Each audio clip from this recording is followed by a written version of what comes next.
เดี๋ยวนี้ขบวนการทำลายพุทธศาสนาเกิดขึ้นทั่วไปเด้อเกิดขึ้นทั่วประเทศเลยเด้อแล้วแม่นธรรมดาพระที่เพิ่นออกไปตุดงตามป่าตามเขาพวกป่าไม้ไล่ลงมาบ่ให้เขาไปยุ่งในป่าไม้บ่ให้ขึ้นภูเขาเด้ไล่ลงมาให้อยู่บนตีนเขาหลายคำที่เขาเว้าบ่ดีแหละถูกไล่ลงมาให้อยู่แบบเป็นป่าเสื่อมโทรมหรืออหยังนั่นนะทีนี้ต้องแอบรบซ่อนๆแล้วผู้ปฏิบัติจริงมีอยู่ต้องแอบเข้าไปผู้เดียวถ้าไปเป็นหมู่คณะแน่เขาไล่บางหม่องเอาแส่ตีพระเลยเด้บ่ธรรมดาเด้เอาแส่ตีเอาเลยไหมนั่นก็มีนั่นแหละจังว่าขบวนการทำลายพุทธศาสนามีอยู่ทั่วทุกมุมประเทศเลยเดี๋ยวนี้ที่บอกมาตลอดพวกป่าไม้นี่สิเป็นศัตรูกันกับพระป่าเขามาตลอดเลยหาตะเรืองที่ตัวเองตัดไปขายจังหวัดนั้นจังหวัดนี้หรือส่งหลายๆเขาลงเลยบ่ว่าทุกอย่างทุกหน่วยงานนักการเมืองรวมหัวกันกับนายทุนจังสิหัวนายทุนนักการเมืองคมข้าราชการป่าไม้คมทุกอย่างอะไรได้เฮ็ดน้ำเขาบ่เฮ็ดตามเขากับย่านได้ออกย่านถือปั๊บย่านหลายอย่างในการข่มขู่เด้นักการเมืองก็เฮ็ดเอาใจคนอื่นก็ย่านเสียคะแนนจังซี่ก็ไปเอาใจฝ่ายอื่นๆเด้บ่ได้มองการไกลในการว่าโลกขาดความเมตตาศาสนาอื่นๆเขามาแทรกแซงการโหดไล่ธรรมดาบ่ศาสนาที่บ่มีเมตตาศาสนาที่บ่มีกรุณามุทิตาอุเบกขาก็ฮู้อยู่ตัวมาถ้าออกสื่อมันก็ได้ดอกมันแทรกแซงมันซ่อนกันเข้ามาและการปกครองรัฐธรรมนูญเลยเกิดกลายเป็นต้องอยู่ใต้อำนาจของรัฐซ้อนรัฐเห็นบ่ต้องอยู่ใต้อำนาจของเขานั่นแหละจังว่ามันมีการแทรกแซงเข้ามาทุกแบบทุกหน่วยงานชาวบ้านก็คือกันบัดนี้ชาวบ้านบ่รู้อีโหนอีเหน่หยังเด้แต่ถ้าบ่พอใจพระผู้นั้นก็หาเรื่องใส่ยังเช่นพวกเฮาเป็นทีเดียวนี่แหละบ่พอใจหลวงพ่อนี่เป็นเรื่องที่ตัวเองแต่งเรื่องขึ้นมาเอาเองซ้ำซึ่งบ่เป็นความจริงเลยหาว่าปิดทางบ่ให้เที่ยวทางหาว่าบ่ให้หาหน่อไม้นี่เห็นบ่แค่นี้นึงเด้บ่ให้หาหน่อไม้บ่ให้หาเห็ดเนี่ยเป็นชนวนเหตุเป็นคือจังมันเป็นเรื่องใหญ่กว่านั้นบ่ได้เข้าใจเด้มันบ่มีแผ่นดินสิอยู่แล้วสิตกเป็นทาสเขาแล้วยังบ่รู้เรื่องเด้โอ้ยมันเป็นตนาสงสารคือหยังอยู่ธรรมดาเด้ลูกหลานตัวเองก็สิบ่มีหม้องอยู่ต่อไปยังบ่ได้เข้าใจหยังเด้แค่เรื่องที่จริงอันว่าบ่ให้หาหน่อไม้จังซี่แม่จังซี่ก็เอามาเป็นประเด็นบ่ให้สร้างวัดบ่ธรรมดาเด้บ่ให้หาหน่อไม้บ่ให้หาเห็ดเพราะว่าเขาบ่ได้เข้าใจว่าเขตสงฆ์คือว่านั่นแหละถ้าจะพูดถึงความเสื่อมโดยแท้จริงเสื่อมจากบุคคลภายในภิกษุสามเณรภิกษุนี่มันบ่มีแล้วล่ะซุมื้อนี้ภิกษุอุบาสกอุบาสิกาผู้เอาตัวเด่นมันโลดคือหมู่เราภิกษุทั้งหลายนี่บ่ศึกษาพระวินัยบ่ศึกษาขออัดขอธรรมให้มันแจ่มแจ้งแล้วก็บ่ปฏิบัติตามในเมื่อความน่าเคารพนับถืออันเกิดจากความเสื่อมจากพระวินัยโตบุคคลผู้นั้นแหละเสื่อมบ่ฝึกบ่หัดบ่ปฏิบัติบ่ศึกษาก็เลยเกิดคนบ่ศรัทธาเพราะว่าบ่มีข้อวัดนะนี่คือตัวใหญ่มันเลยบัดนี้มันเลยเกิดกลายเป็นแทรกซ้อนเข้ามาภิกษุทั้งหลายที่บวชเข้ามาแล้วบวชก็เฮ็ดไปตามๆกันบางพวกก็ซื้อเลขหาเลขหาหวยให้กันเฮ็ดน้ำมนต์ขายกระตุ้ดของขังเฮ็ดรุ่นนั่นเฮ็ดรุ่นนี้มีแต่โลกกับโลกมีแต่ความจากใดกับจากใดมันเลยเสื่อมจากอริยมรรคอริยผลเสื่อมจากคำว่าอริยะบุคคลนั่นแหละบ้านใดก็หาลังหม่องเฮาเห็นขี่ซาเล้งไปซื้อกับข้าวซื้อโค้งไก่ซื้อปิ้งไก่มีไหมวัดนั้นมี2 มี2 อันบ่องค์แม่มึงดอกมี2 โต วันหนึ่งมีโตหนึ่งวันหนึ่งมี2 โต 3 โตพวกยังสิต้องเอิ้นเป็นโตโตนั่นแหละบัดนี้คุกคีกับชาวบ้านแม่นสิได้อันนั้นนี่มากก็เอาไปให้ญาติแบบเจาะจงเลยนั่นแหละทั้งว่ามันหลายอย่างอยู่ที่มันเป็นเหตุแห่งความเสื่อมแต่ว่าบัดนี้ถ้าบ้านมันบ่ฮู้จักหยังเด้มันบ่ได้ฮู้จักเด้ว่าธรรมยุทธมหานิกายหรือผู้เพิ่นปฏิบัติมีอยู่คือจังเขามาเห็นเฮาแอมใส่ผ้าสาสะแล่นแอมทางจงกรมอ้อมทางจงกรมไว้เพื่อบ่ให้คนเห็นจังซี่พวกชาวบ้านมันก็มาว่าเด้เอ้าเพิ่นเลี้ยงกบบ่ปลูกเห็ดบ่นี่ขนาดนั้นเด้บ่ธรรมดาเด้อันความบ่รู้ของคนนั่นน่ะบัดนี้เฮาเขียนไว้ว่าเขตสงฆ์ห้ามเข้าห้ามหาหน่อไม้ห้ามเก็บเห็ดเด้มันบ่ได้รู้จักได้ว่าปฏิบัติกับบ่ปฏิบัตินะเพราะว่ามันมีมากกว่าไอ้ทั่วๆไปแบบ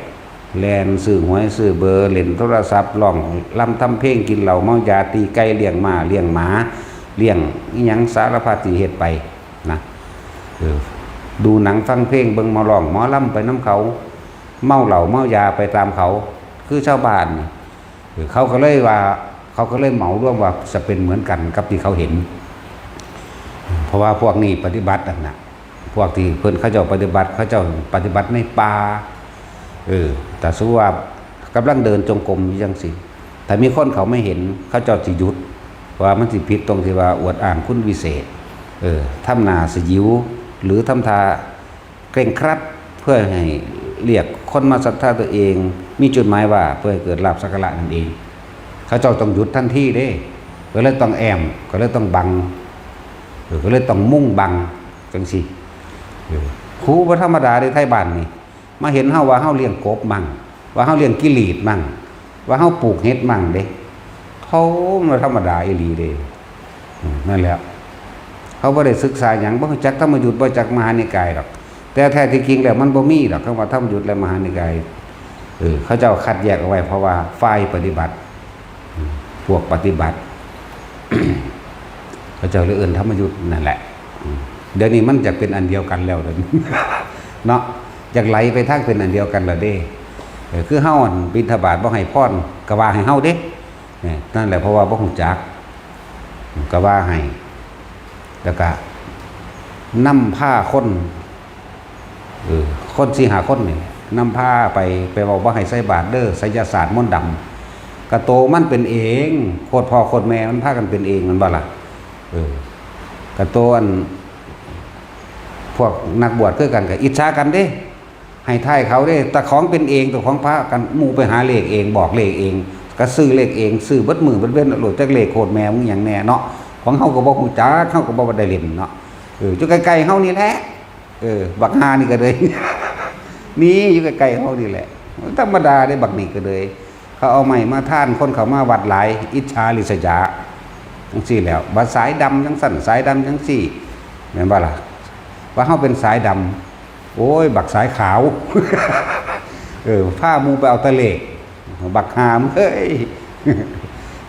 แล้วถ้ากูได้ด่ากูเปิดหน้าสู่ได้กูบริยานความตายเด้บริยานความผิดเด้มันบ่มีความผิดแล้วบ่ย่านแล้วถ้าเขาไปเอาเลขหรอกมาว่าเฮาเป็นสายดำถ้าเขาไปหาปูหยังบุอยู่บ้านอื่นพุ่นล่ะว่าโอ้ยมีจังสั่นมีจังซี่เด้บักหาเฒ่านั่นก็คือกัน สนับสนุนกันปูแมงเชืองอะไรดอกกับปูนั่นก็ได้วันนี้วันเดี๋ยวจะเอาของออกของพ่อของแม่มึงบอกความโลภความโกรธความอิจฉาริษยาในใจมึงคือบ่พากันเป่าออกจังซั่นแล้วหลายอันหลายแบบยุทธจักรดงขมิ้น แต่ของบ่มีดีมาอวดมาอ้างก็เอาความเลวแล้วมาทับถมเขาระว่าผู้อื่นสิเป็นคือเจ้าของสารพัดในการทำไรนะนั่นแหละพระเฮาที่ไปธุดงค์จังซี่ถูกไล่ลงเด้ถูกไล่ลงจากเขาจากป่าจากถ้ำว่าไปทำลายธรรมชาติว่าซั่นอุ้ยสูตัดจนหัวโลนเบิดแล้วภูเขา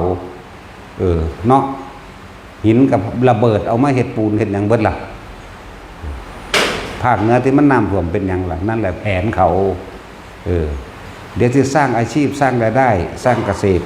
แบบใหม่ให้กับชาวบ้านถ้าแบบมาดูเรืองอย่างเด่นนักการเมืองร่วมกันกับนายทุนแล้วก็ใส่ปลาใหม่ไปทำความเข้าใจกับชาวบ้านเด้อ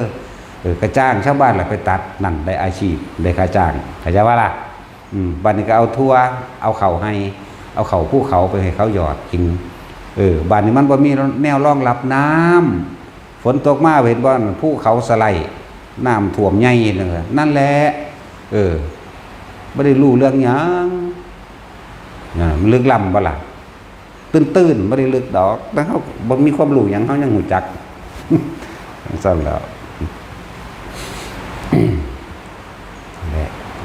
การสร้างความดีนะว่ามันธรรมดาเด้อ เอาชีวิตแหลกได้จังใดเสมาถอกมาถอยโอ้ยบ่ได้นั่นแหละเขาต้องสละตัวเองเพื่อผู้อื่นใดตัวมันจึงเป็นไปได้จังว่าเน้นอยู่ตลอดความสามัคคีมาที่หนึ่งบุคคลภายในเพราะว่าการพุทธศาสนาสิถูกทำลายลงใดตามพุทธเจ้าเพิ่นเว้าไว้ภิกษุณีอุบาสกอุบาสิกาไม่ปฏิบัติตามธรรมไม่ปฏิบัติตามพระวินัยนี่คือทำลายตนเองภายในสะก่อนแล้วก็ต้องแทรกซ้อนด้วยบุคคลผู้อื่นเข้ามาเรื่อยๆเห็นป่ะล่ะมีศาสนาอื่นๆเขาแทรกซ้อนเข้ามาตะกี้บ่ได้ยากปานนี้ดอกเดินจักแม่นอีหยังยากขนาดเลยสร้างวัดตะกี้ก็ว่าคนมีจิตใจพุทธะคนมีจิตใจรู้เหมือนกันรู้ว่าพระนี่สั่งสอนแสดงธรรมโดยความเมตตากรุณาพระเนี่ยเอาอริยสัจสี่มาสุนีบ่แม่นพุทธะดอกเด้นี่ตลกถ้าบ่ถูกใจกูไล่แค่ว่าความบ่ถูกใจนึงเด้บ่ฮู้จักเฮาซ้ำเด้พวกมาไล่เฮานั่นบ่ฮู้จักเลยบ่ฮู้จักกันบ่เคยมีเรื่องบาดหมางอีหยังกันแต่ว่าเอาการเมืองเขามาครอบงำจักว่าแต่ของเลือกตั้งแพ้พวกเขามาเฮ็ดวัดน้ำเฮานั่นผมบ่เลือกแต่ว่าเอาวัดนี่มาเป็นเกมไหมมึงบ่เลือกกูแม่นบ่กูก็บ่ให้มึงสร้างวัดเบิ่งดูธรรมดาบ่ขนาดนั้นเด้แล้วเอาวัดมาเป็นเกมบัดนี้พวกนักการเมืองท้องถิ่นได้เป็นเข้าไปแล้วย่านเสียฐานเสียงเขาไปฟ้องหยังเสื้อเขาเบิดทั้งที่บ่เคยเห็นเฮาบ่ฮู้จักเฮาเนี่ยเสื้อเขาเบิดทุกอย่างแล้วก็พาคนมาไล่เฮาอีกเด้ธรรมดาเขาเลือกเจ้าของแท้ๆเด้อนะถ้าสิเว้าแล้วมันหังบ่ได้เกี่ยวกับวัดมันบ่ได้เกี่ยวกับหมู่ภิกษุทั้งหลายอยู่ในหมู่นี้บ่ได้เกี่ยวกับการเฮาพาคนปฏิบัติธรรมอันนั้นเป็นเกี่ยวกับความพอใจของไผของมันในบ้านในเมืองพวกเจ้าเองพวกเจ้าเอาวัดมาเป็นเครื่องมือเฮ็ดหยังกับนิสัยสันดานคนมันเคยคุมวัดเคยคุมเงินวัดนั่นว่าล่ะเคยคุมเงินวัดเด้พวกนี้ถ้าสิจัดงานจัดนั่นจัดนี่แล่นเอาก่อนหลวงพ่อล่ะบ่แม่นหลวงพ่ออยู่นี่เด้พุ่นเป็นหยังกระสร้างเขากฐินบ่ผ้าป่าบ่พวกนั้นสิคุมเงินเองนับไปหายไปนำเสียไปนำอันนี้ค่านี้อันนี้ค่านี้จัดการเอาเองเบิดสมมุติว่าได้เงินมา300,000นึงสิเขาวัดอยู่ดอกจัก 2-3 หมื่นเนาะอันนี้ค่ามาล่ำนั่นอันนี้ค่าเราอันนี้ค่านั่นค่านี่เด้ทั้งสั้นเด้นั่นแหละเขาบ่ได้รู้จักพระวินัยนำแต่ในพระวินัยบ่ได้เกี่ยวกันเด้สิตั้งหรือบ่ตั้งก็ตั้งหากเด้อันนั้นนะแต่สิตั้งมันหยังตั้งได้เฉพาะการเฉพาะงานเท่านั้นตั้งจบงานนี้แล้วมื้อนี้ล่ะคือจบกันเลิกตั้งหากเขาเคยคุมเงินนำตั้งแต่กี้ก็ว่าบ่เกี่ยวกันเนาะบัดเห็นคนมาหลายเขาอยากเกี่ยวเด้ว่ามันเกี่ยวหยังเกี่ยวอยากคุมเงินอยากได้เงินมันบ่ได้ของกูดอกมันมีทางกูติดสร้างประโยชน์เพื่อสาธารณชนทั้งมนุษย์และอมนุษย์อย่าหวังขากูตายนั่นมันจังแล้วนี่ท่าเดียวเนี่ยอันเดียวนั่นแหละแล้วเอาการเมืองมาเกี่ยวกับวัดนำเป็นบุคคลที่มีอิทธิพลมาก่อนเคยเป็นใหญ่มาก่อนในแค่ท้องถิ่นนึงเด้คิดว่าสิเป็นเจ้าชีวิตเขาได้ตีบ่มีทางนะเป็นเจ้าชีวิตเฮาบ่ได้ดอกชีวิตของเฮาของพระพุทธเจ้าแล้วตายค่าแล้วอยากก็ว่า เป็นของพระพุทธเจ้าพูนก็ฟังไปฉายาเขาเนี่ยเนาะพุทธครุเด้รู้จักบ่นักแน่นในองค์แห่งความรู้นักแน่นในความเป็นพุทธเจ้าเด้รู้จักบ่พุทธครุโตเด้มีผู้เดียวอย่างได้ในโลกเดียวนี้ เป็นผู้ที่มีความหนักแน่นในความเป็นพุทธเจ้าในธรรมของพุทธเจ้าหนักแน่นในความจริงแห่งธรรมของพุทธเจ้าเด้แปลหลายๆอย่างก็ฟังตฉายาเนี่ยเนาะตฉายาบวชที่แรกพุทธรักขิโตบุคคลอันพระพุทธเจ้าได้รักษาไว้ดีแล้วมายัตติไม่เป็นพุทธครุโตนักก็เก่าอีกเข้าใจว่าล่ะนั่นแหละจังว่ากับฟังตฉายาเนี่ยมันบ่จักแมงไงบอกว่า และภาษาแค่อันนี่เป็นคือสิเป็นสิตายนี่คนเนาะที่จริงแล้วหาเรื่องเฮาเลยเฮานี่ปลูกต้นไม้ปลูกผลไม้ที่กินได้เอาไว้แจกคนบ่ได้หวงบ่ได้ห้ามไม้ทำฟืนได้ให้เอาไปในคณะสงฆ์ทั้งเบิดนี่คุยกันแล้วตกลงกันแล้วเขาว่าแต่เฮาสิประชุมสงฆ์ว่าอันนี้เฮ็ดจังได๋เนี่ยเขาก็ว่าแล้วแต่หลวงพ่อแน่แล้วบ่ได้คุย แล้วแต่หลวงพ่อก็หมายความว่าเพิ่นมอบหมายให้เฮาเบิดแล้วเป็นผู้ตัดสินในหมู่คณะสงฆ์เห็นบ่ล่ะเฮาก็เลยว่าฟืนไม้ที่มันสามารถทำฟืนได้เผาถ่านได้มาเอาไว้เฮ็ดหยังมันบ่เกิดประโยชน์แม่นบ่ซั่นได้ประโยชน์ต่อปวกนั่นแหละมีครับประโยชน์ต่อคนมั่งตัวผลไม้ที่กินได้ที่ปลูกขึ้นมานี่เอาไว้แจกเป็นทานเมื่อฤดูมะม่วงเมื่อฤดูลิ้นจี่เมื่อฤดูหมักมี่หมักขนุนหรือพริกยังก็แล้วแต่ที่ยายจ้อยปลูกมันนี่ทุกคนเก็บไปกินที่บ้านได้บ่ได้หวงจังเม็ดเลยฤดูเห็ดก็มาเก็บเห็ดตีฤดูหน่อไม้ก็มาเก็บที่หน่อไม้เนาะปานว่ามันมีหน่อไม้หลายปานนั้นมันอยู่ภูเขาพูนหาเรื่องเฮาซื่อทางอะไรเป็นสาธารณะภาษาธารณะบ่ฮู้ขนาดเฮาเฮ็ดสาธารณะให้เที่ยวยังว่าเฮาปิดยังว่าเฮานั่นเฮานี่อยู่แต่เรื่องความเป็นมามันมีมาตั้งแต่พศ2470แล้วคณะหลวงปู่มันหลวงปู่มันพระมหารัตถปาโลแน่ท่านพอลี่แน่ปุ่นตะลุนปุ่นเด้อขนาดรุ่นหลวงปู่ฝันหลวงปู่จามหลวงปู่อันมื้อนี้บวชเนรนึงเด้ตอนนั้นจักว่าล่ะเขาจะยังเป็นเนรอยู่เด้นะมาพักอยู่นี่อยู่หัวตาพานคือสิพักกลุ่มเดียวใหญ่ๆเลย50 องค์อยู่บ่ได้เพราะว่าบ่มีผู้ใดใส่บาตรบ้านน้อยๆนึงตะกี้อำเภอนี่อำเภออำนาจได้นี่อำเภอบ่แม่นนั่นเจ้าคณะอำเภอกับนายอำเภอมาไล่พระมื้อนี้แหละพวกนึงวัดพักอยู่เขาเดือยไกลอาจจะเป็นกลุ่มท่านพอลี่นี่แหละอยู่เขาเดือยไกลจากไปไล่เขาแล้วก็เที่ยวตะเวนเที่ยวบอกคนตะกี้ยางเอาเด้เขาคือมันโคตรแมงแต่บุเนาะมันเด้ยางเอาบอกว่าบ่ให้ใส่บาตรเด้อพระนอกรีดเขาบอกจังซี่เด้บอกไปเบิดทั่วมื้อนี้บ้านหัวตะพานแน่ในตัวอำเภออำนาจแน่มื้อนี้มันมีมาแตะเก่าเด้คนตระกูลเดียวนี่แหละ แต่อยากหัวคือยังนี้มีมาแตะคุณแหละ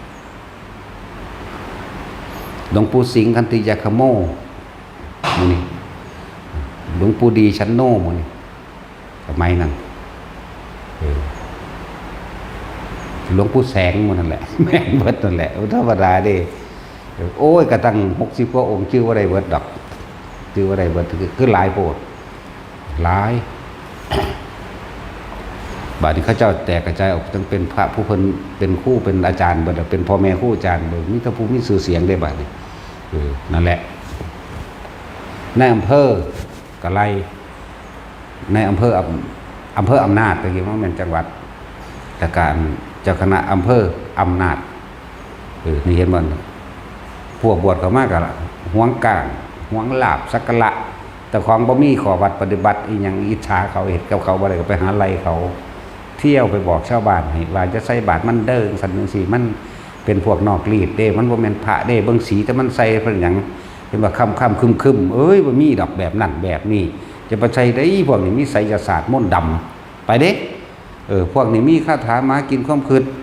หุยไปอยู่ทั้งนครพนมเขาเอิ้นกบฏผีบุญเด้พวกนี้อย่าไปใส่เด้คุณดีบ่ธรรมดาเด้ก็แหละว่ากบฏผีบุญไปทั่วที่ทั่วแดนนั่นแหละตอนเฮ็ดใส่หลวงปู่เสากับหลวงปู่หมันพระธาตุพนมตอนนั้นตีนั่นก็นายอำเภอก็เจ้าคณะอำเภอกันนั่นแหละบางหันก็ดี บางหันก็เป็นคือกันแต่ใครแน่ฝ่าพามันตายสมน้ำหน้าอยู่ฝ่าพาส่วนนายอำเภออันผู้บวชนั่นน่ะฝ่าพาแบบเดือนมีนาเนี่ยกุมภาพันธ์บ่แม่นมีนาพาเดือนมีนาพาแบบแห้งๆเลยแหละเปี้ยงใส่ตายโคโลเลย ส่วนอันในอำเภอนั่นปืนใหญ่แตกใส่ตะกี้ปืนเพิ่งไหมแตกใส่นี่มันมีมาตรนานเดี๋ยวเลยเนี่ยจังสิอยู่นี่พระ60-70 องค์ตอนนี้เฮาก็สิอยู่พระอยู่ห่าง60 องค์นี่แหละ มันคือคล้ายๆกันเด้สำหรับพวกไปถูดงอีกก็พอแห้งอยู่พวกไปทุดงก็ถึกไล่เพราะพวกทุดงเด้ไล่ออกจากป่าให้มาอยู่แบบเอาเนาะไอ้แnhะให้มาร่วมกันอยู่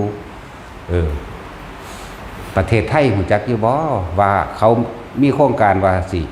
หรือถอนสำนักสงฆ์ตลอดทั้งวัด 50,000 วัดเลยพากันเข้าใจอีหยังอยู่บ่เดี๋ยวนี้50,000 วัดเด้โครงการของเขานั่นน่ะพวกแทรกซึมแทรกซ้อนนั่นแหละจักบ่ล่ะ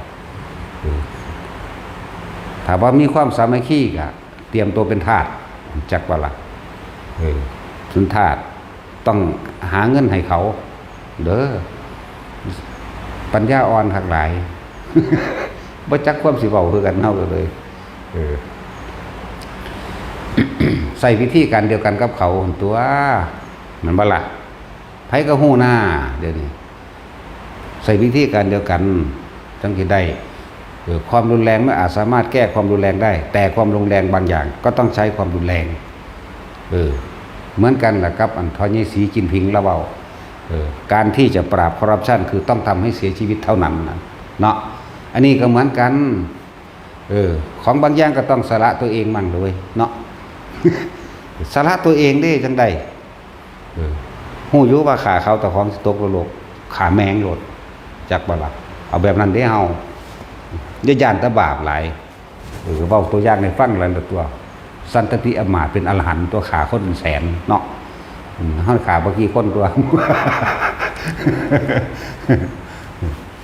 บ่มีกฎหมายใดป้องกันความตายใดดอกนี่โล่งใจเหมือนเดียวกันต้องใช้ต้องทำเหมือนกัน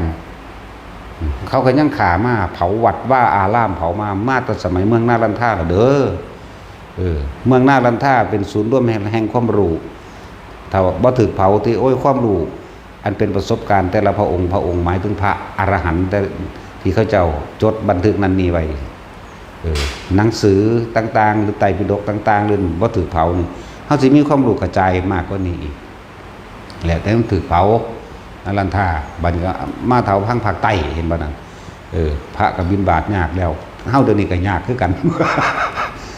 มีทหารนั่นนำเฝ้าแล้วโอ้ย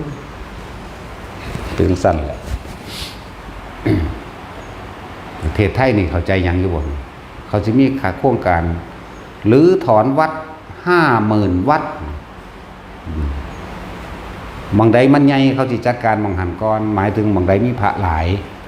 ที่ร่วมตัวกันหลายถ้าสามารถจัดการแหล่งใหญ่ได้บางน้อยๆวัดละองค์2 องค์ 3 องค์โอ้ยกระจอกเขาไปคู่บัดเดียวกันนี้แล้วมันบ่มีกำลังจักบ่ล่ะเพราะฉะนั้นสิว่าให้ความสามัคคีกันบ่สามัคคีกันเด้อ เห็นว่าประเทศพม่าฝึกยิงปืน พระนี่เด้จักว่าเขาปกป้องศาสนาเห็นบ่ล่ะพระกันสู้คือกันเด้ จังซั่นตัวก็สิมาฆ่าตะบาปย่านตะวินัยอยู่หั่นบ่วินัยเพิ่นเฮ็ดไว้เพื่อให้ภิกษุทั้งหลายอยู่ด้วยความสมัครสามัคคีกันแต่เฮ็ดอันเดียวกันแล้วมันก็ลงใจกันมันก็ว่ากันดอกเห็นบ่ล่ะเพื่อความอยู่เป็นปกติเพื่อความบ่ทะเลาะเบาะแว้งเพื่อความบ่ถกเถียงกันมีหยังกันนี่เด้เจ้าอ่านมั่งนี่เด้อแล้วมันก็แล้วทั้งตัวเนาะอันนั้นก็เอาไว้ตั้งหากแต่ว่าเรื่องประเทศไทยนี่เป็นเรื่องใหญ่อยู่เด้จะลืมได้ถ้าพุทธศาสนาถูกคดล้มพระมหากษัตริย์ก็อยู่ไม่ได้แน่นอนจริงเราเนี่ยกล้าเว้าขนาดนี้แหละ แต่คนไทยว่าร่วมใจกันแล้วสิไผไปร่วมคนไทยพุทธหรือว่าหมู่ภิกษุสงฆ์ทั้งหลายที่บวชเข้ามาแม้นเขาสิปฏิบัติดีหรือบ่ดีก็ช่างเถิดจังได๋ก็เป็นลูกหลานชาวไทยเหมือนกันเด้อจะพึ่งกล่าวตูโคตรโพนสนานในทางที่เสียหายจังได๋ก็เป็นลูกหลานบ้านประเทศไทยเดียวกันนี่แหละให้สมัครสมานสามัคคีผู้ใดบ่สมัครสามัคคีผู้ใดอิจฉาริษยาก็ช่างหัวมันดอกมันบ่กี่คนที่จริงแล้วก็ดีเนาะคนไทยพุทธมีจิตใต้สำนึกอันหนึ่งคือมีความเมตตาซึ่งกันและกันเด้บ่ได้โหดร้ายถึงขนาดว่าสิไปฆ่ากันได้หรอกเนาะบ่ได้โหดร้ายขนาดนั้นเด้อยานแต่บาปนั่นแหละของบางอย่างก็สละนั่นเลยฟังข่าวมาก็ว่านั้นข้าวไก่ได้ข้าวพระเฮ้านี่แหละโอ้ยเขาไหลลงเขาไปให้ขึ้นไปยุ่งเลยเห็นบ่พวกใดพวกป้าไม่แสตีพร้อมสั่นแม่มันบาดนี่วะ ปืนทื่นแมงเลยว่าคือว่าเดี๋ยวว่าอันนี้เขาว่าเล่นแต่จริงนั่นแหละแต่กูไปเบื้องแน่กูเมียนแมงหล่น นั่นแหละถือไล่ลงจากป่าเขาบ่ได้ไปทำลายดอกแล้วก็บ่แม่นว่าจะไปอยู่ยึดคล้องเอาเลยคือสูเป็นเจ้าของป่าไม้สูเป็นเจ้าของโลกแล้วสูสิไปเป็นให้ไปเป็นพวกอยู่ในหันอยู่แล้วเขาบ่ยึดคล้องเอาคือสูดอกนะเขาเจ้าอยู่แค่มองละอาทิตย์หรือ 2-3 มื้อเขาเจ้าก็ยับไปเลยหมู่นักปฏิบัติทั้งหลายที่เขาเจ้าเข้าป่านี่ถ้าชินกับพื้นที่เขาเจ้าจะย้ายออกที่อื่นเด้อชินแล้วมันเกิดความบ่ย่านแล้วคือต้องไปให้มันตื่นรู้อยู่ตลอดเข้าใจบ่อยู่ทำนี่อาทิตย์นึงยังย่านอยู่จนว่ามันเบิดย่านหายกว่าท้ายกลัวดอกชินแล้วไปที่ใหม่เขาเจ้าบ่อยู่ตลอดดอกบางนี้มีคำลำลือว่าน่ากลัวมีผีเจ้าที่แรงไปมองหันตรงนั้นมีเสือตรงนั้นมีนั้นมีนั่นไปมองหันเด้เขาเจ้าไปให้มันผ่านความตายเด้เขาเจ้าบ่ได้หนีเด้จักว่าการหนีเป็นวิถีของคนพ่ายแพ้เกิดเป็นคนก็หนีเกิดเป็นผีก็พ่ายนี่จักว่าล่ะเจ้าสิหนีตลอดไปกันบ่เจ้าต้องกล้าตัดสินใจถ้าฝ่าความตายไปไม่ได้อย่าหวังว่าจะได้ทำถ้าทำเพื่อผู้อื่นไม่ได้สละตัวเองเพื่อผู้อื่นไม่ได้อย่าหวังว่าจะสละตนเพื่อให้พ้นจากโลกนี้ได้ต้องสละตนเพื่อคนอื่นทั้งมนุษย์และอมนุษย์ได้ต่างหากนี่ต่างหากนี่เขาจะไปทำความเพียรเขาเจ้านั่นไปเบิ่งความตายตัวเองมันกลัวนั่นแหละมันทั้งย่านตายมันบ่ย่านตายนั่นแหละมันทั้งกลัวนั่นแหละที่เขาเจ้าเข้าป่าเขาดงไปแต่ฝึกหัดตัวเองบ่ได้ไปเอาป่าดอกโคตรแม่สูเบิดเลยล่ะบักใดลูกอีใดกระซังด่าฮอดโคตรเงาสักหลาดมันเลยนั่นแหละบ่ได้รู้จักยังอยู่ใต้แผนของเขาเบิดแทรกซ้อนเข้ามานี่เห็นบ่มีการสิล้มล้างมีการสิลื้อถอนวัดทั่วประเทศนี่เขาวางแผนไว้ได้ 50,000 วัดเล็กๆน้อยๆถือว่ามีผู้นึงมี2 องค์ 3 องค์ไม่มีปัญหาเอาไว้ทีหลังโค่นตัวใหญ่ก่อนถ้าโค่นตัวใหญ่ได้แล้วพวกนั้นห้องกากเลยบ่เดียวก็หนีแตกหรอกเห็นบ่ล่ะเพราะว่าหยังไม่สละตัวเองตะกี้เฮาอยู่ผู้เดียวนึงเด้อเนี่ยเฮาสละตัวเองเพื่อผู้อื่นจนว่ามีหมู่มาอะไรอยู่ผู้เดียวขอวัดปฏิบัติเฮาก็เฮ็ดอยู่ผู้เดียวเฮานั่นแหละทำวัดตะบ่าย 3 ฮอด 6 โมง บ่าย 3 ฮอด 6 โมงสวดมนต์อย่างเร็วอีกต่างหากเด้บ่ได้สวดซ่าๆเด้อันซั้นนี่ยังซ่าอยู่เด้นี่พวกเฮาเข้าวัดที่เดิมนี่เบิดหนังสือสิสวดพุ่นล่ะขนาดนั้นแหละถึงเวลาเดินจงกรมก็เดินถึงเวลานั่งก็นั่งถึงเวลาไปก็ไปตามป่าตามดงก็ไปขนาดนั้นเด้เฮ็ดอยู่หั่นแหละที่เป็นตัวอย่างก็ว่าจริงๆบ่เฮ็ดหยังอีกก็ได้แต่หังเฮ็ด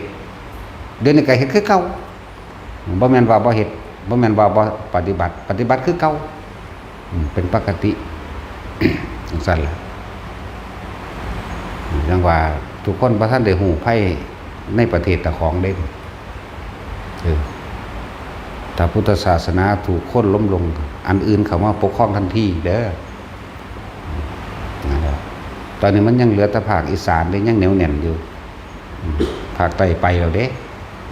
คอยล่ามไปแล้วเด้ภาคกลางกับลุกล่ามหรือภาคเหนือกับลุกล่ามไปแล้วเด้ยังแต่ภาคอีสานเด้รักษาไว้มันดีเด้อพวกเจ้าจะไปเถียงกันสร้างพระอันนั้นสร้างพระอันนี้พระอันเด้รักษาความรู้จริงไว้ต่างๆไว้นะตั้งแต่กี้ความรู้มาจากไสก็มาจากวัดติตัวแต่ที่ผู้ใดเข้าไปบวชแล้วพรรษาหนึ่ง2 พรรษา3 พรรษากระสานเขาจะเอิ่นทิศมาจากคำว่าบัณฑิตเด้เข้าใจว่าล่ะซึกออกไปแล้วเป็นบัณฑิตแล้วคนตะกี้จบป .4 หรือ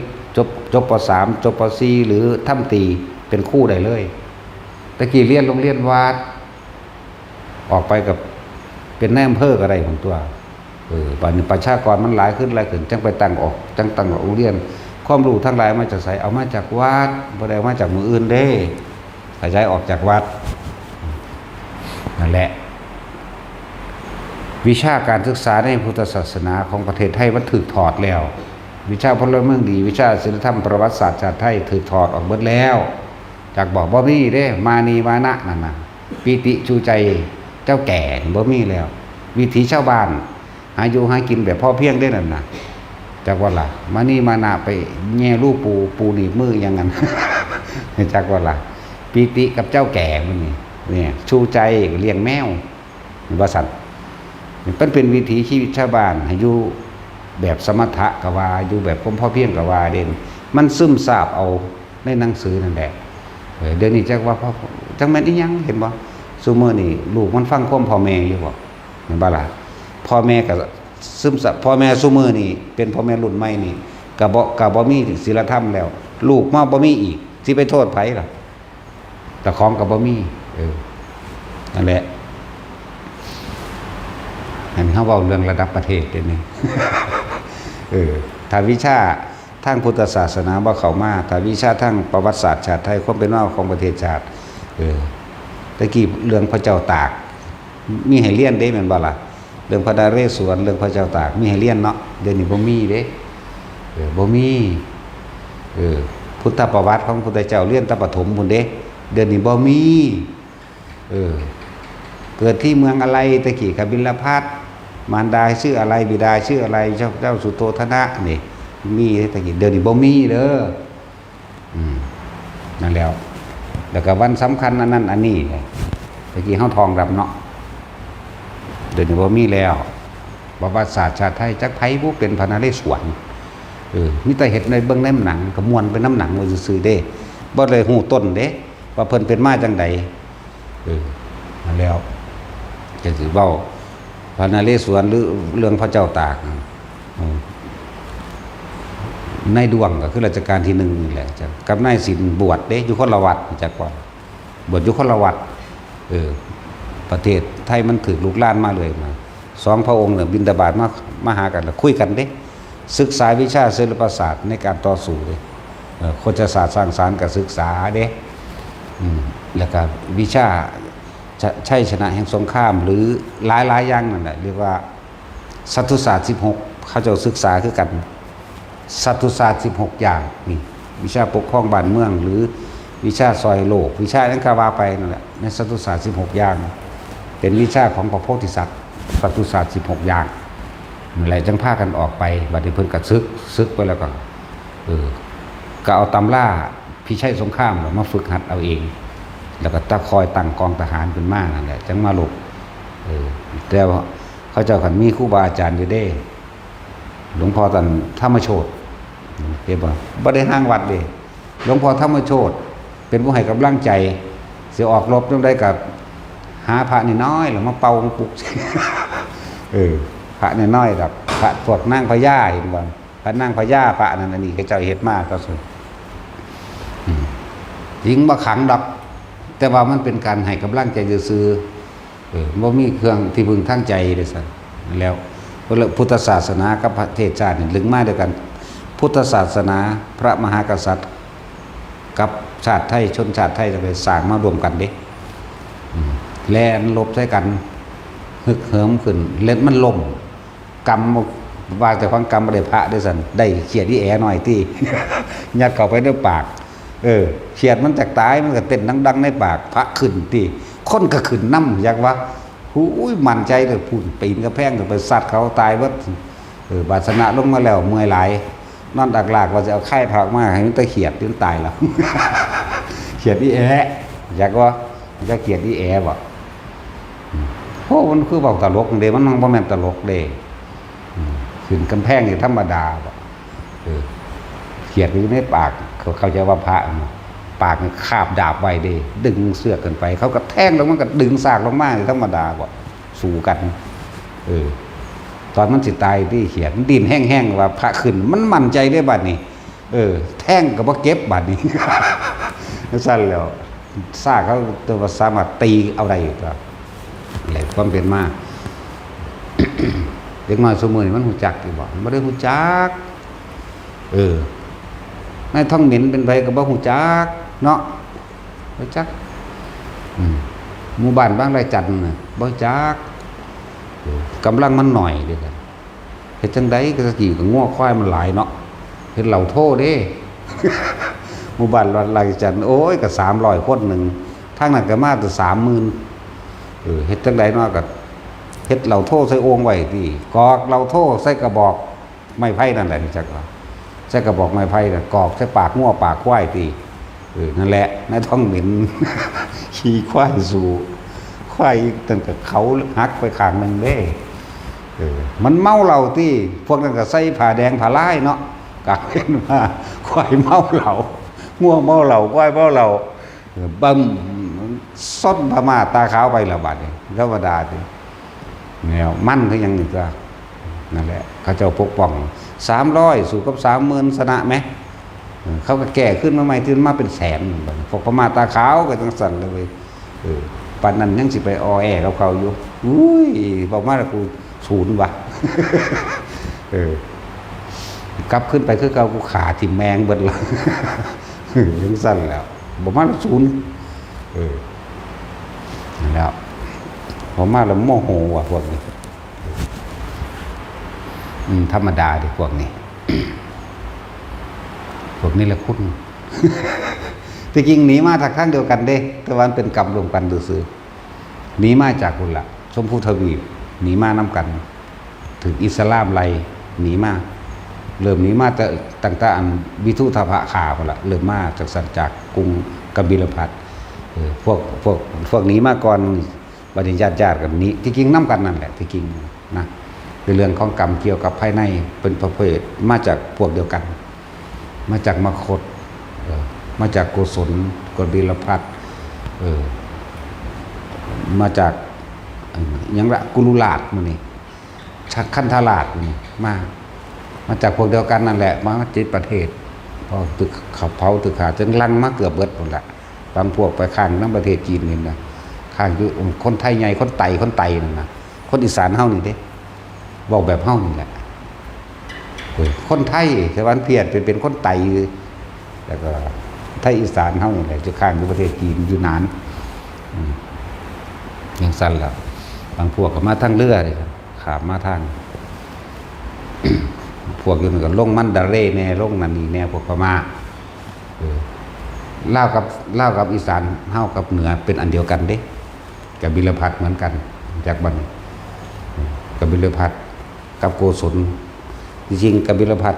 ตกอยู่ใต้อำนาจของพระเจ้าโกศลเนี่ยเมืองใหญ่กว่ากันแต่ก็อะไรแต่กับบิลพัสอยากยิงอยากเป็นคนยิง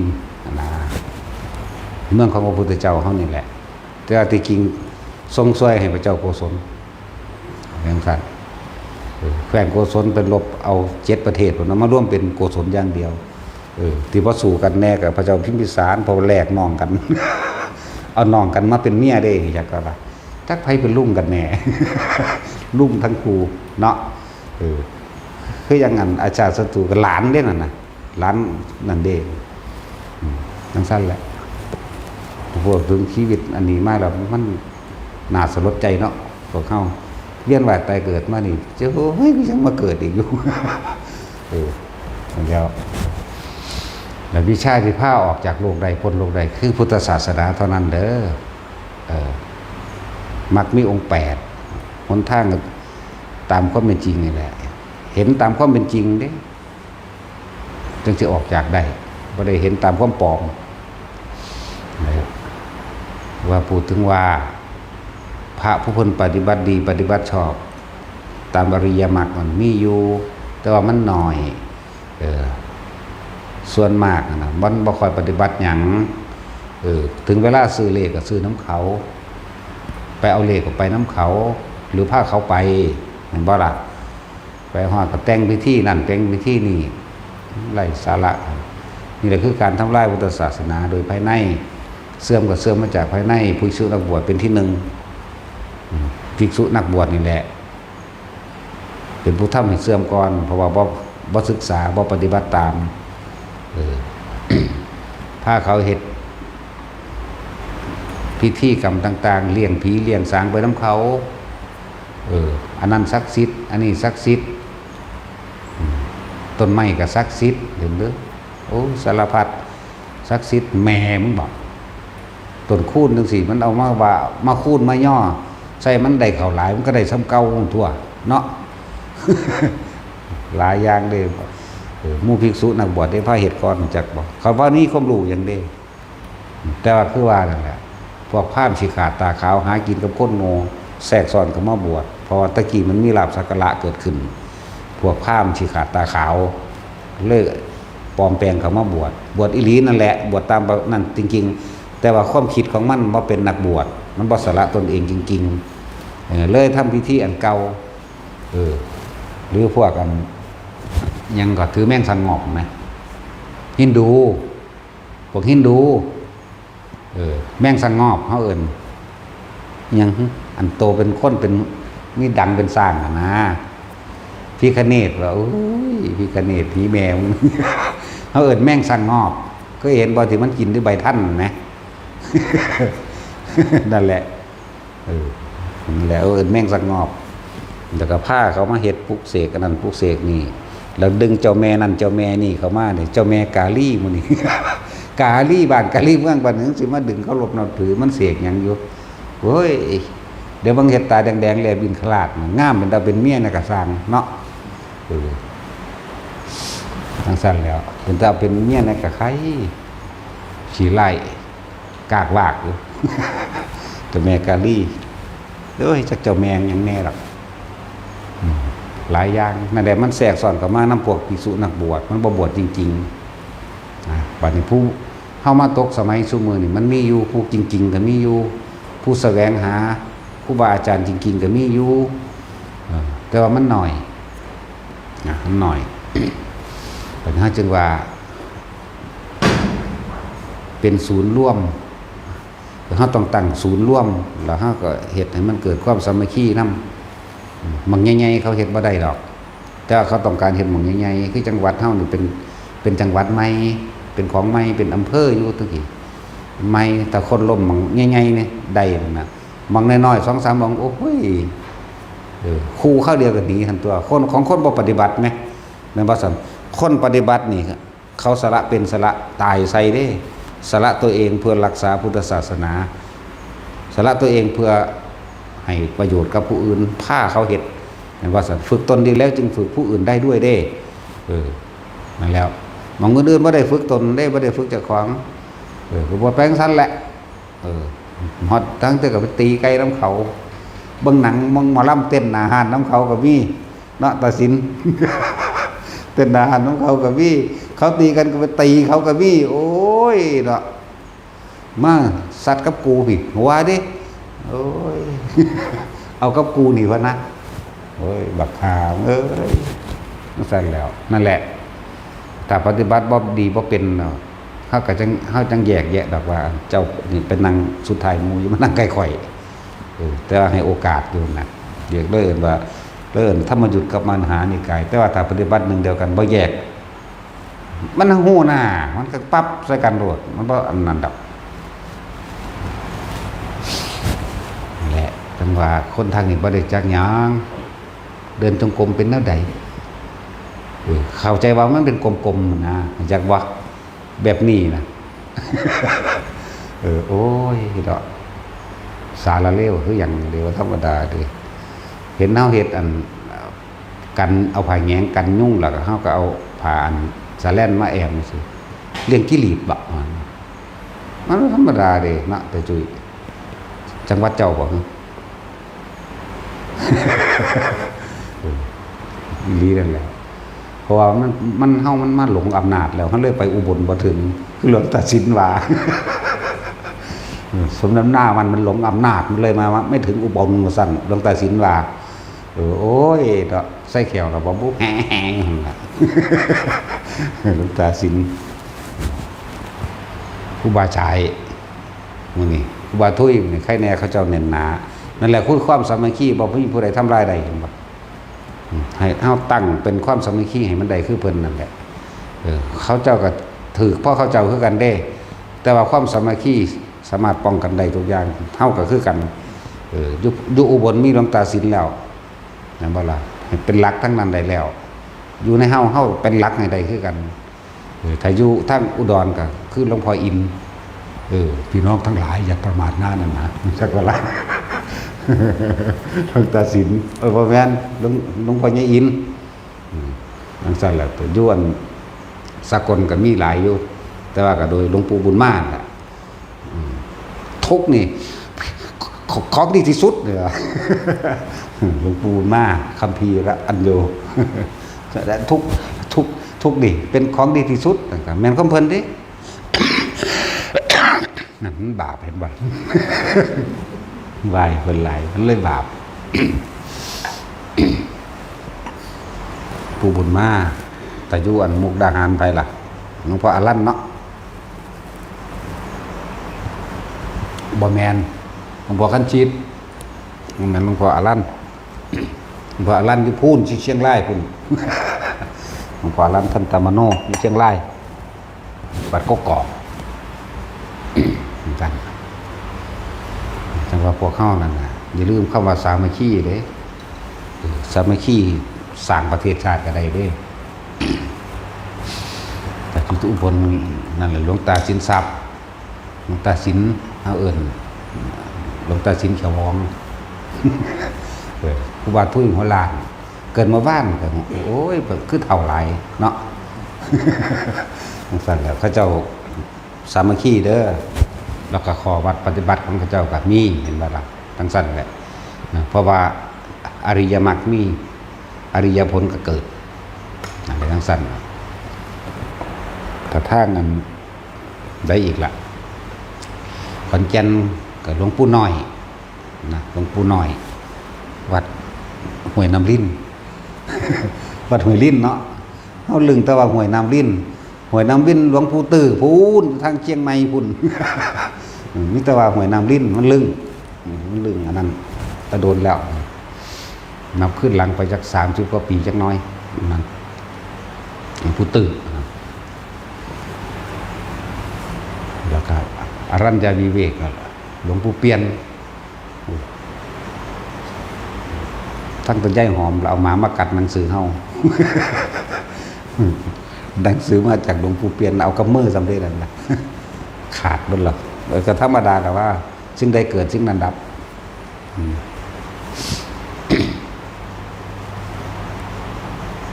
สรุปว่าให้ทุกคนต้องสามัคคีกันเด้อนี่เรื่องภายนอกต้องใส่ความสามัคคีภายในของเฮาจังสิสามารถป้องกันบุคคลภายนอกได้เรื่องของคนก็ต้องใส่คนคือกันแต่ถ้าทุกคนถ้ามีอริยมรรคอริยผลมันก็เกิดในบุคคลที่ปฏิบัตินั่นแหละเมื่อมันมีมรรคมีผลไว้แล้ว เรียกว่าอำนาจธรรมตัวนี้อำนาจแห่งความบริสุทธิ์ตัวนี้กับที่เป็นตัวซอยอีกตัวหนึ่งแต่ว่าก็ต้องอาศัยคนเหมือนกันต้องอาศัยความสมัครสมานสามัคคีอย่างที่ปกป้องตัวเองได้ปกป้องธรรมได้ปกป้องศาสนาได้ การปกป้องศาสนาคือการรักษาพระวินัยเพราะพระวินัยเป็นเรื่องเครื่องรักษาศาสนาเป็นเครื่องรักษาภิกษุพร้อมฉะนั้นภิกษุนักบวชจะต้องรักษาพระวินัยเป็นที่หนึ่งอันนี้ควรอันนี้บ่ควรอันนี้เป็นประโยชน์หรือบ่เป็นประโยชน์อันนี้เป็นโทษแบบใดก็ว่ากันไป แต่ที่สุดคือต้องสละตัวเองให้เป็นสละตัวเองให้ได้คือเฮาต้องอยู่เหนือความตายบ่อาจสามารถทำลายเฮาได้เลยแต่คนเฮามันเหนือความตายไปแล้วมันบ่มีปัญหากับสิ่งใดทั้งสิ้นนะเหนือแน่นอนถึงบอกว่าเฮานี่สามารถที่สละตัวเองเพื่อผู้อื่นได้มันเหนือความตายแล้วเด้มันจังสละตัวเองได้เห็นบ่นะแต่มีเรื่องแน่กันหนีคันตัวปานนี้แหมบ่หนีเด้มีแต่กูสิสู้เด้มีแต่มึงต้องตายเด้กูบ่ตายถึงสั่นแล้วแต่พุทธศาสนาสูญหายจากประเทศไทยแล้วพระมหากษัตริย์ต้องการเปลี่ยนแปลงและการปกครองทางหมู่เราประชาชนทางตุกกลายเป็นทาสเด้อเบิ่งแหน่ทางปาเลสไตน์เบิ่งทางฮามัสเบิ่งทางยังแน่ที่เขาสลบกันนั่นแหละเฮาสิเป็นจังซั่นจักว่ามักขนาดบ่แบบนั้นตอนนี้มันคนบ่ทันหลายซื่อเด้พอกำจัดได้ก็กำจัดเด้อใส่วิธีเดียวกันความรุนแรงมันอาจสามารถแก้ความรุนแรงได้นั่นคือพระพุทธเจ้าเนาะ แต่ว่าของบางอย่างก็ต้องใช้ความรุนแรงคือกันเด้จึงจะสามารถระงับได้ให้เข้าใจว่าคนผ่านคนไม่รู้จักเมตตากรุณานี่ว่าอาจสามารถรับความเมตตาได้นั่นแล้วไปรู้จักตัวอันใดคนผ่านคนบ่ผ่านไหมคนผ่านเข้าใจว่าที่คำบอกเป็นเมียงคือมีกันเถิดมนุษย์สเดรัจฉาโนมนุษย์สเปโตมนุษย์สนิรยโตมนุษย์สเทโวมนุษย์ที่มีประโยชน์มนุษย์สเทโวมันบอกมนุษย์สเดรัจฉาโนบาปกับซ้ำเดรัจฉานมนุษย์สเปโตดีบ่ดีหอดบ่มีบาปมนุษย์สนิรยโตบ่มีเลยเท่ากับยุงนั่นแหละมันสั่นตัวโอ้ยถ้ามาฆ่าตะยานนันยานนี่อยู่นี่ก็ยังเทียมให้ฟังหลายแล้วพอเฮ็ดจังได๋ก็เฮ็ดตอนที่อำมาตย์คือบรรลุอรหันต์เนาะขาคนมาเป็นแสนขาคนมาแล้วเจ้าเมืองพระราชามหากษัตริย์ประท่านนั่งสนมเป็นคนวังให้งามด้วยซั่นเนาะ เมาเหล้าเมายาภายในนั้น7 มื้อฮอดมื้อที่7พระพุทธเจ้ากับพระอานนท์ไปบิณฑบาตมื้อที่7พูนสะเลงเงงอยู่ทั้งหลังสร้างพุ่นจักบ่เมาสะเลงเงงกันพนมมือกับมือบ่ถือกันซ้ำคือผีนี่จักว่าล่ะสะเลงเงงพระพุทธเจ้ายิ้มขึ้นพระอานนท์ก็แม่นตาเบิ่งมันหยังพระเจ้าค่ะสันตติอำนาจสิบรรลุธรรมมื้อนี้บรรลุจังได๋ผู้นึงกันเมาทั้งหลังสร้างพุ่นเนาะเสร็จแล้วบ่าย3โดยประมาณ2กว่าๆนี่แหละอีนั่นมันตายที่อีนั่งสนมน้อยมันตายแล่นไปหาพระพุทธเจ้าพระเจ้าเทศ4คำบรรลุอรหันต์นั่นมันสั่นตัวย่านองคุลิมานนั่งว่าขาคนดีก็มีเด้จักว่าล่ะแต่สันตติอำมาตย์ขาคนเลวเด้มันไปตั้งสำนักมั่นไกลๆกันกับวัดเชตวันเด่นนะที่พุทธเจ้าสำตัวแหนะพุทธเจ้าเด้แหนะธรรมดาเด้แนะว่าพระเจ้าวัดเสนแล้วก็แนะหลานอีกก็คืออาจารย์ศัตรูด้วยซั่นถ้ามีการต่อสู้เฮ็ดจังใดทำเท่าที่จำเป็นว่าซั่นแน่ก็ยังมีไหมนั่นกันไหมศึกษามันดีเด้อมีในพระไตรปิฎกพร้อมเด้อถ้าสิเว้าเรื่องพระเจ้าพระเสนที่โกศลเป็นหนังสือเล่มหนึ่งพระเสนที่โกศลละสูตรซ้ำจักบ่ล่ะเป็นเล่มหนึ่งเลยมันก็มีอาจารย์ศัตรูปนในหันนั่นแหละนั่นแหละโอ้เพิ่นเล่นขาแต่เฮาเนี่ย มันศูนย์จักว่าอันหาเรื่องเฮาอันบ่ให้หาเหตุมูลเบิดแล้วนำไม่กูมึงปลูกไว้บ่โคตรพ่อคนแม่งมาปลูกไว้บ่เนาะ ก็เอามาเป็นเรื่องต่อรองในการบ่ให้เฮาจัดตั้งวัดซั่นบ่ให้สร้างบ่ทันได้เห็นอยู่กูสร้างแล้วบักใหญ่พูนแหละเด้อพวกจังซั่นคั่นลบหลีเว้าเด้บ่คือเฮาเด้เฮาเปิดหน้าใส่เด้นี่ทั่วโลกเด้นี่ที่ฟังอยู่เดี๋ยวนี้น่ะถ้ามันเป็นจังได๋ก็ส่งอาวุธปืนระเบิดมาเด้อไผก็ดี พระกูนี่เดี๋ยวฝึกยิงปืน โอ้พระพม่าก็บ่เห็นบ่ตอนที่เขาเป็นฝึกยิงปืนด้วยกันเด้ล่ะ แต่อยากหัวเนาะ สั่นแหละ เบาเล่นซื้อดอกแต่ว่าเอากิ่งเด้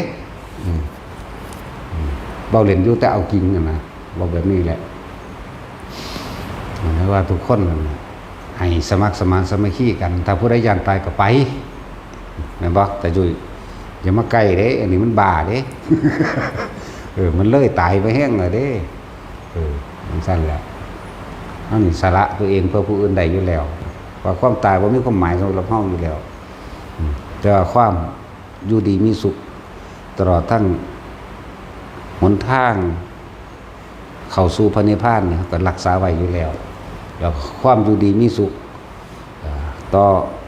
หมู่เราประชาชนทั้งหลายทั้งมนุษย์และอมนุษย์นั่นแหละเขาก็ต้องปกป้องไว้เหมือนกันผมมีผู้ใดกล้าว่าผมซี่ดอกเนาะมันมีผู้เดียวนี่แหละอันนี้โอ้ยยันตะบาปยันตะผิดวินัยโอ้ยเอาไว้ก่อนนั่นเนาะจะแก่ที่หลังได้หรอกแต่กฎหมายเขาก็ยังเฮ็ดผิดแต่เขายังมาแก้แต่ของใดเนาะเดี๋ยวเขาก็แก้เอาเองเลยคือกันตัวเขาไปเห็นผิดมาแล้วเขาก็มาแก้กฎหมายได้บัดนี้รัฐบาลได้เขาว่าก็กลุ่มแก้แมงตะกฎหมายล่ะโอ้ยแก้บ่ให้เจ้าของผิดเนาะเฮาก็เฮ็ดคือกันตัวเดี๋ยวกูก็แก้ตัวเองทั้งในคือกันนั่นแหละอย่าย่านหลายยังก็เลยลูกหลานตะของเองสิบ่มีฮอดประเทศชาติที่อยู่ยังบ่ได้จักทีบจักแดนหยังคือว่าล่ะแต่เรื่องในเฮือนในบ้านเจ้าของก็ยังบ่มีอยู่บ่มีกินลูกเต้าแล้วหลานเจ้าของก็ขายยาบ้าเต็มบ้านเต็มเมืองอยู่ก็ยังบ่พากันไปแก้สิมาแก้ผู้อื่นจังไดเนาะยากนำมันขายเฮ็ดหยังยากนำมันขายยาบ้าลูกหลานสู่ขายอยู่นั่นน่ะทุกอีเลยล่ะทุกบักเลยล่ะอันบักมาว่าเฮานี่ตัวพอมันก็สแตกพร้อมตัวนั่นน่ะนั่นบ่ตัดสิน ตัวพอมันก็แดกตัวลูกมันก็สแตกนำกันตัวเฮ้ยมันยุ่งยากหยังกับผู้จัดตั้งวัด นั่นแหละนี่ว่าเปิดเผยได้นึงว่านั่นเลยท่านได้ออกซื่อๆดอกเอาไว้แต่เก็บเงียบ เอาไว้แต่เก็บเห็ดอันพวกกันคือจังย่ำเห็ดปวกมันออกนั่นแหละมันเป็นย่ามอยู่ปลุกเราจิตใจพ้นหึงเหิมแน่เดี๋ยวมีตะยานหลายองคุลิมานขาคน1,000 กว่าคน1,010 กว่าคนบ่แม่น900เขาสู่เก่าคือตำราเด้อขาที่แรกเอาเสื่องไว้น้ำศอกหลืบหินแน่ยัดไว้น้ำโกนไม้แน่นหนูเอาไปอีเกียเอาไปอันนั้นอันนี้ข้าไปลืมหม่องหลงหม่องถึงไปหาอันฝันเอาเสื้อปอนั่นแหละมาห้อยนิ้วมือเอาสั่นเถอะเหลือ999อีกอย่างนั้นน่ะจึงว่าไปนี่ก็ตั้งหากสันตติอมาตย์แสนเด้นี่บ่ได้น้อยเด้นี่พวกนี้นายโจรคาตนายโจรคาตตามตำราว่า 35,000 คนมันเลยนั่นอยู่แล้วก่อนสิมาถูกจับมันก็เกินมาแล้วแม่นบ่ล่ะโอ้ยเยอะแยะนะโจรอันลูกศิษย์สังกิจจะสามเณร500เหมือนกันมันบ่พอ500ดอกความจริงนะคือมันเลวก็เลยเอิ้นว่าโจร500อาจจะอยู่วัง30 กว่าคนนี่แหละโจรนั่นลูกศิษย์สังกิจจะสามเณรหุ่นพระเจ้าเพิ่นเสียนไหลมาสามเณรเสื่องให้ตัวจักว่าเบิ่งตอนแรกเพิ่นยืนอยู่นี้พวกทหารไหลมามันบ่มีหม่องเพิงที่บอกว่าพ่อเน้นเป็นที่พึ่งให้พวกผู้ขาแนวสั่นไปรีหันก็สั่นนี่ก็เลยก็ไปรีหันอีหลีโขนหินนิดหน่อยนึงคือสิรีเบิดแต่ว่า500มั้ยเนาะต้อง30 กว่าคนเท่านั้นแหละก็เศร้าแล้วเพราะทหารก็นำมานี่ทหารเขามีความเคารพในพระพุทธธรรมสงฆ์อยู่แล้วก็นั่งลงพ่อนี้พระคุณเจ้าเมื่อกี้นี่เห็นโจรมาทางนี้บ่แล้วก็ยับมาก้าวเดียวนึงเด้ ก็ยับมาก้าวเดียวเด้อาตมายืนอยู่ตรงนี้ไม่เห็นมีใครมาเลยเห็นแต่โยมนั่นแหละว่าซั่นแน่ก็ทั้งสั่นตัวเฮาก็หาวิธีแก้แบบนั้นก็ได้ตัว เนาะทั้งสั่นแล้วพวกนั้นเห็นคุณงามความดีของสามเณรเรียกความเป็นลูกศิษย์แน่บวชแล้วว่ากี่มือกับบรรลุอรหันต์ไหมโจรไหมสั่นตัวโอ้ยหลายคนดอกสิเว้าเรื่องมื้อนี้พวกผู้หญิงคือกันฆ่าผัวแล้วไปบวชก็ยังบรรลุอรหันต์ได้ ผัวมันเคยเป็นโจรด้วยซ้ำเคยเป็นโจรนี่คือการปล้นสันเอาของเมียจะของอยากเอาเก่าที่แต่ว่าสันดานโจรเมียกันปัญญาสลาดดีเนี่ยเดี๋ยวฟังธรรมบุตรเจ้านี่ก็สั่นสิขากับขาโดดแต่ว่าให้คอยฮักเจ้าหลายให้คอยฟ้อนถวายเจ้าแน่เอาทั้งก็ขึ้นแน่ฟ้อนไปฟ้อนมาทั้งหลังถีบตกเหวตายซ้ำไปบวชบรรลุอรหันต์อยู่เด้อทั้งสั้นแล้ว โอ้มันหลายคนอยู่ดอก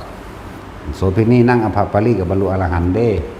แต่ในตำราบอกว่าได้อนาคามีเราบวชตอนเราได้อนาคามีจากว่าได้อนาคามีแล้วเราไปบวชหลังจากนั้น7 มื้อเราก็ได้อรหันต์จากบัลลังก์นั่งอภปารีแม่นางศิริมาแม่หมอชีวกแล้วก็บรรลุโสดาบันนั่นแหละนางศิริมาก็ว่าบรรลุโสดาบันของสั้นแล้วแม่โสเภณีก็ยังมีไหมเนาะคือพวกเขาถามว่าทำแทงลูกยังสั่นนังสี่หมอดูเขาดูว่าเกาะจะต้องแข่งน้ำขาเกาะแม่มึงบอกมันบ่ได้ที่ตาทิพหูทิพมันจะไปหูแม่มึงบอกก็ยังว่าเขาบอกเขาเดาเอาเงินว่าจะทำพิธีแบบนี้เด้อแต่งแบบนั้นหรือนี่เด้อเห็นทำเขา3,900ได้3,900เบิดเคาะแล้วบัดนี้ว่าดีใจแห่นๆไปได้บัดนี้โอ้ยสัวซ้ำหลายในจังสี่ก็บ่รู้จักนั่นแล้วบ่ซั่นสิว่าพวกตำราพราหมณ์สิขาดตาขาวหากินกับคนโง่นั่นบ่ล่ะบ่กล้าเอาความจริงมาเว้าดอกเพราะว่าบ่แม่นความจริงตำราพรหมชาติผู้ใดอ่านผู้ใดท่องแล้วมันก็ไล่ได้ตัวเนาะสั้นแล้วมันก็มีชั่วจะรู้กันต่อมาลงมาเสียมันมีราคาจอคุณมันก็ไล่ไปที่บัดนี้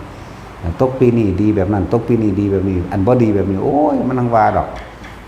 เนี่ยปีนี้สังแก้วเป็นสุภาษาคำของท่านผิวภาษาไว้หน้าความสนของคนบ่ท่านเวียนต้องเสียนพารามก็ว่าไปสมคำเข้าไปค่ะนะไล่ไปหันแล้วกันก็ว่าเอาเลยโอ้เจ้าจักปีก็ว่าได้เอาถ้ามันดูแม่นมันก็สิถามหาปีหาเดือนเฮ็ดหยังสิไปถามวันเดือนปีเกิดเขาเฮ็ดหยังก็เว้าไปเลยเหรอเนาะงั้นว่าล่ะเกิดเดือนใดเจ้าเขียนมาเขียนชื่อนามสกุลจังซั่นแหละเกิดวันจันทร์วันอังคารอุ้ยมื้อนี้แข็งว่าเด้โอ้ยวันพฤหัสวันคู่ซั่นบ่ฆ่าคนก็มีเลยเหรอวันพฤหัสก็เลยมั่วไปเบิดนั่นแหละเฮาจังบ่เชื่อจักเม็ดเลยเฮาทำเป็นใหญ่เลยเชื่อความจริงได้เฮาบ่มีผู้ใดมาบิดเบือนหยังกับเฮาได้ดอกแนวจังซั่นถ้าไปอินแท้ๆเฮาก็ด่าเฮาบ่ได้ด่ามั่วๆเดาๆเด้ยากแต่นำผู้สาวใหม่เองเลยนี่ว่าบ่รอดอีกแล้วบ่ได้ตัดสินรุ่นเด้ตัดสินรอดบ่เฮากูมื้อนี้รอดบ่เฮากูมื้อนี้เด้รุ่นเด้โอ้ยบ่รอดอีกแล้วกูล่ะเด้จังซั่นแหละตัวตามมันเป็นจริงนั่นแหละก็อีหลีว่าซั่นสิเอิ้นว่าชะกามาภัชระสวรรค์บอกชะแปลว่า6เอกา1ทวี2ติ3จุด4ปัจจัย5จาก6สัตตจิตอัตถ8นวะ9ทัสสะ10จากบ่นั่นแหละเอิ้นชะนี่พวกนี้ยังวนเวียนในการเสพกามเอิ้นว่าชะกามาภัชระสวรรค์6สั้น1สั้นบ่มีหยังขึ้นไปกันเด้อสิบอกให้เป็นตาเฮ็ดแต่สินจังเอาสวรรค์ได้เจ้าจังสิได้เมียหลายตอนนี้เจ้าได้ผู้เดียวทั้งขี้ลายอืดหืดอยู่โอ้ยเนาะกวนฮิปโปเกียกตมย่ำเงือออกเลยไหมหมุนควกก็มาจากปลาทั้งคือคักสิถูบับมันนึงขากระแยกตัวอย่างหัวคือสั่นแล้วมันมียังได้ทั้งสวรรค์จักวันละนางฟ้าเกิดขึ้นจากนิรมิตใช่บ่แม่นเป็นคนขึ้นไปน้ำกันเด้ส่วนเป็นคนขึ้นไปน้ำกันก็มีอีกอยู่ระดับหนึ่งพวกที่เขาปรารถนาไปน้ำกันคือพระอินทร์เฮาตะกี้พระพุทธเจ้าเฮามีเมีย4 คนเลยอันนี้เป็นคนขึ้นไปน้ำกันอยู่จากว่าจิตวิญญาณไปน้ำกันนี่นะแต่ว่าพวกนางฟ้าที่ว่าละลายมันมาจากไสผู้นี้ก็ว่าโอ้นางฟ้าบริวารมี700ผู้นี้ก็ว่ามี1,500ผู้นี้มี3,000มาจากไสมาจากนิรมิตนึกเอาได้เลยนั่นแหละเป็นสั้นเดี๋ยวเป็นต้องไปเกิดได้เนาะตัดสินไปว่าเจ้าแต่เลิศ เอาขนาดผู้หญิงก็ยังไปเป็นผู้ชายได้เด้ไปหันแล้วเอาก็ไม่ไงอันสิริมหามายาตอนนี้เราเป็นเทพสันดุสิตได้นั่นน่ะเราเป็นผู้ชายได้ตอนนี้บริวารแสนหาพุ่นเด้ธรรมดาบ่แต่จะเว้าเราเป็นผู้ชายได้ตอนนี้แล้วก็มีเทพนี่ไอ้นางฟ้านางสวรรค์เป็นบริวารเป็นแสนหาพุ่นเด้ดาราต้องเกิดอีกอยู่ศาสตร์นึงลูกพุ่นละก็จะไปเป็นแม่บัดมาเกิดเป็นคนมาเกิดเป็นผู้หญิงได้บัดนี่มาเกิดเป็นแม่ภาษีได้บัดนี่จังซั่นล่ะนี่เรื่องของกรรมหลายอย่างเด้อถ้าเฮาได้สามารถรู้ได้เนี่ยเป็นประสาทนี่ธรรมดาบ่คือจังงั้นตำราพระมหากัสสปะพระศรีอริยะต้องเผาเด้นี่ล่ะในสมัยการศาสตร์นึงล่ะพระศรีอริยะเป็นนายควานช้างพระมหากัสสปะเป็นสร้างเด้เป็นสร้างผู้ซื่อสัตย์พร้อมเรียนกันแต่ว่าเพิ่นปากบอนซื่อดอกอยากอ้างอยากว่าพระศรีอริยะสมัยนั้นเป็นพระโพธิสัตว์อยู่เพิ่นอยากอ้างว่าสร้างนี่ฮู้บอกให้จับหยังลากหยังเฮ็ดแบบใดได้ทั้งนั้นแต่ไปอ้างหมู่ไปพนันหมู่พนันพุละ1ก็หาปณะมั่ง2 3 4 5จนถึง100ก็หาปณะมั่งชนะมาเรื่อยเด้เพราะว่าสร้างเฮ็ดทำตามได้เบิดต่อมาไปพนันกันกับพระราชาที่1,000ก็หาปณะบัดนี้ซั่นแล้วว่าสร้างผู้ข้าสามารถทำตามคำเว้าได้เบิดทุกอย่างเลยเอาจริงไหมเอาจริงเอาตกลงกันฮอดมือท่านัดกันไว้นี่เห็นบ่ล่ะประชาชนชาวเมืองมาทีเพื่อจะไปฆ่าทีศว่าสิเอาเหล็กแดงๆแทงบักไงนั่นน่ะไปเผาซ้ำต้นตาลไว้อันเหล็กแดงนั่นก็ดีเผาจนว่ามันแดงขึ้นเพราะว่าเอาถ้าว่าเป็นจริงดังนั้นน่ะประชาชนชาวเมืองทั้งหลายมันเป็นพยานเด้อคนก็ห่มไปเบิ่งที่กล้าท่าพระราชานี่เห็นบ่ล่ะปากบ่ดีปากบอนว่าอยากอ้างอยากอ้างเด้อ้างว่าเจ้าของเก่งฝึกสร้างได้เห็นว่าเฮ็ดให้ผู้อื่นตายแล้วสุดท้ายแล้วก็ฟ้าเด็กแดงมาพ่อตาหูว่าให้ไปอุ้มเด็กแดงจากตรงนั้นมาแล้วมาว่างไว้ตรงนี้นั่นหัวใจหักวาบบ่นึงสำนึกได้เมื่อภายหลังบอกว่าเดี๋ยวจะคุยกับจางว่าเพื่อนจังได้กระจังเถอะถึงมันเฮ้าสิถูกประหารกระจังไปขอให้เธอจงทำทาเห็นบอกให้แกล้งว่าเป็นตกมั่นหรือหนีแลนกับป้าซะส่วนเรื่องนี้เฮ้าสิเป็นผู้รับถูกประหารเองหรอกครับพระเจ้าสร้างบอกว่าจะเฮ็ดจังสันเพื่อนแต่จังได้กระจังเถอะจงสละชีพแต่ว่าอย่าเสียสัตว์เห็นมันเนี่ยให้เป็นคนที่รักษาสัจจะเพราะสัจจะทั้งหลายจะเป็นบารมีอย่างยิ่งย่อมตายดีกว่าขายสัจจะบ่ได้ตกมันบ่ได้เป็นบาบ่ได้ถึงมันสิตายก็ตายเถอะแต่ว่าเฮาตายเพื่อรักษาความจริงแม้นชีวิตนี้เกิดมาก็ต้องตายอยู่ดีนั่นเฮ็ดได้ตกลงก็ไปแต่ก็ย่างไปเลยที่บัดเว้าคุยกันแล้วนี่แต่เรื่องมันลึกซึ้งกว่านี้เด้เฮาบ่เว้าให้มันลึกซึ้งซื่อๆมันสิให้ มันลึกซึ้งกว่านี้เด้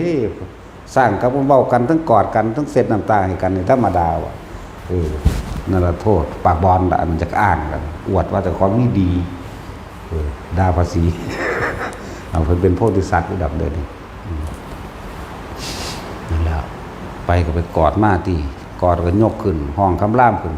ย่างอ้อมพุ่นอ้อมพี่ให้คนเบิ่ง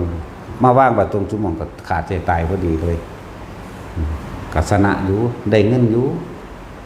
แต่ว่าเสียใจบ่ล่ะคิดได้มาภายหลังเบิดนั่นแหละถึงสุดท้ายแล้วเมื่อพระศรีอริยะตรัสรู้แล้วครับแสดงธรรมมัจจกปวัตตนสูตรครั้งแรกมีหมู่ภิกษุสงฆ์ทั้งหลายบรรลุพระอรหันต์ประมาณไม่ได้เลยประมาณไม่ได้เข้าใจคำว่าประมาณบ่ได้ทั้งเทวดาทั้งมนุษย์นี่แหละทั้งมนุษย์และอมนุษย์นี่แหละ ประมาณบ่ได้มาบวกกันนั่นแหละบรรลุอรหันต์เด้ส่วนโซดาสิเพิ่นบ่ได้เทศดูคือพระพุทธเจ้าโคดมเฮาเด้พระพุทธเจ้าโคดมเฮานี่เทศซุมื้อเด้เอาอยู่จังซั่นแหละ5,000 ปีเทศเทื่อนึงเด้อันนั้นอันที่ก็ 2,000 ที่แรกเทศขึ้นมาทีแรกก็พุ่นนับไปอีกถึง 5,000 ปีจังเทศอีกเทื่อนึง 2,000 ปี 3,000 ปี 5,000 ปีเทศไปเรื่อยๆจักบ่ล่ะนั่นแหละมันธรรมดาเด้อายุเพิ่นแสนปีอายุเพิ่น 80,000 ปีแต่อายุศาสนาเพิ่นแสนปีอย่างสั้นเมื่อมีเราภิกษุสงฆ์ทั้งหลายร่วมตัวกันแล้วนับประมาณไม่ได้นี่ก็เลยยกคุณของพระมหากัสสปะขึ้นมาก็สิเว้าอดีตชาติคือเฮาเว้าอยู่เดี๋ยวนี้แหละว่าเพิ่นเป็นแบบนี้แล้วสิมีภิกษุองค์หนึ่งปรารถนาเป็นดุจดังว่าพระมหากัสสปะนั่นแหละเป็นที่มาเลยเป็นผู้เลิศในทางตุดงควัตร13ข้อแบบเดียวกันแล้วบัดนี้เอาพระมหากัสสปะมาเผาอยู่ฟ้ามืดเด้ในตำราว่าเผากลางฟ้ามืดนี่แหละเมื่อนั้นก็เลยเกิดกลายเป็นมีแผลเป็นนั่นระบาปกรรมเขาจะสดใสกันเห็นบ่นะขนาดคนมีบุญกับคนมีบุญก็ยังได้สดใสกันพระมหากัสสปะบ้านได้เผาเด้ผู้ใดยุคภูเขาทางภาคเหนือพุ่นล่ะทางภาคเหนือเขาละเหนือพม่าพุ่นล่ะวันดีขึ้นดีกับลูกมาแสดงธรรมอยู่ดอกคนก็ดีจริงๆบ่ตายดอกเนาะนอนหลับซื่อเคยเห็นน้ำอยู่บ่เดี๋ยวจังมาเว้าน้ำฮะเดี๋ยวตำรามายืนยันเด้ตำราก็ว่าแนวนั้นตำราบ่ได้ว่าเพิ่นออกมาแสดงธรรมเด้เนาะตำราว่าอยู่เว้าคือค่อยเว้าอยู่เดี๋ยวนี้แต่ข่อยมันนอกตำราไปเด้มันโบราณเรือนคู่เด้ข่อยบ่ฟังความไผปานใดเด้แต่ข่อยบ่เห็นเอาเองข่อยบ่เชื่อเด้แต่บ่เห็นเอาเองมันเป็นแนวนั้นสั้นแหละเอาสมาทาน